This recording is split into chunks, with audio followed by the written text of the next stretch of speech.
আমাদের আন্দোলনে যে দাবি দাবা ছিল আমাদের আমাদের শুধু আশ্বাসই দিয়ে যাচ্ছে, সেটা পূরণ করছে না। যার কারণে 29শে অক্টোবর আমাদের ভুকা মিছিল ছিল।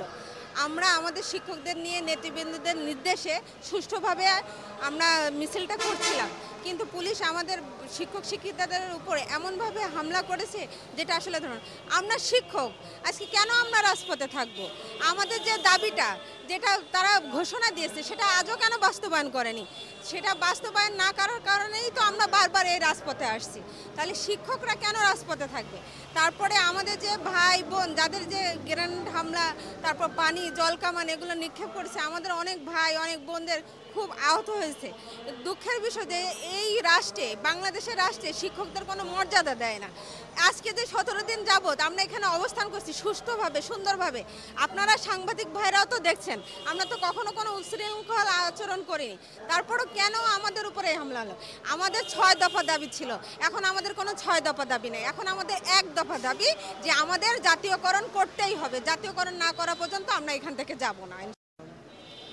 আমাদের দাবিটা ছিল আপনার যে আমাদের জাতীয়করণ করার কথা আশ্বাস দিয়েছিল জানুয়ারি মাসে, সেটা বাজেটে ঘোষণা করার পরেও 728 কোটি টাকা বাজেটে ঘোষণা করে স্বতন্ত্র ইবতেদায়ী মাদ্রাসা হিসেবে, কিন্তু ওটা আমাদের আশ্বাসের পর আশ্বাস দিয়েই যাচ্ছে যে আপনাদের এই মাসে এমপিওর আপনার আমাদের যে অনুদানভুক্ত মাদ্রাসাগুলো ছিল এইগুলো আপনার 1519টার ভিতরে 1089টা মাদ্রাসা যাচাই বাছাই করে নেয়। তারপরও আমাদের প্রধান দাবি ছিল যে বাকি মাদ্রাসা অনুদানবিহীন মাদ্রাসাগুলোর প্রজ্ঞাপন জারি করবে এমপিভুক্ত, কিন্তু সেটা না করে আমাদের একের পর এক মানে আশ্বাস দেওয়ার তালে মানে সরকার একের পর এক আমাদের আশ্বাস দিয়েছে যে এই মাসে না অমুক মাসে এইভাবে। আমরা এই যে আজকে 18 দিন, আমরা 18 দিন যাবত এই যে প্রেস ক্লাবের সামনে দাঁড়িয়ে বসে আমরা মহিলা মানুষ বলেন ভাই, আমাদের বাড়ি সেই ঝিনাইদহ জেলা থেকে আমরা 17-18 দিন ধরে এই প্রেস ক্লাবের সামনে এই ধুলা বালির ভিতরে বসে আছি। ছোট বাচ্চা কাচ্চাও বাসায় রেখে আসছি, এসে বসে আছি।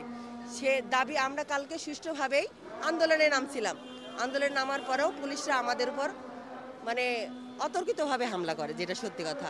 যে আমরা সুষ্ঠুভাবে যখন ব্যারিকেডের সামনে যাই ওরা ধর লাঠি চার্জ করে, আমরা মহিলা মানুষদের আমাদের ধাক্কা মেরে ফেলে দেয়। একটা পুরুষ মানে পুরুষ হলো পুলিশ কি মহিলার গায়ে হাত দিতে পারে, সেভাবে তারা হাত দিয়েছে, আমাদের ধাক্কা মেরে ফেলাই দিয়েছে, জল কামান দিয়ে পানি দিয়ে আমাদের ফেলাই দিয়েছে। এটা কি বাংলাদেশের কোনো পুলিশের দায়িত্ব? আমরা কি এই বাংলাদেশ স্বাধীন করেছি? এই যে জুলাই যে আগস্টে যে স্বাধীনতা আমরা পাইছি এই জন্য কি স্বাধীনতা করেছে আমাদের?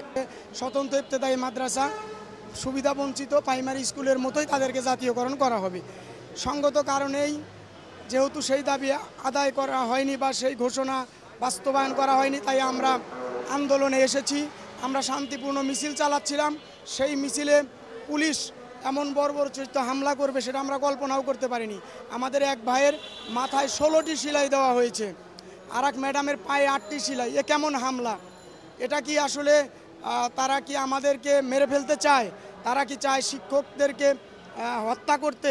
সুপরিকল্পিত কোনো ছিল কিনা সেটা তদন্তের দাবি জানাচ্ছি।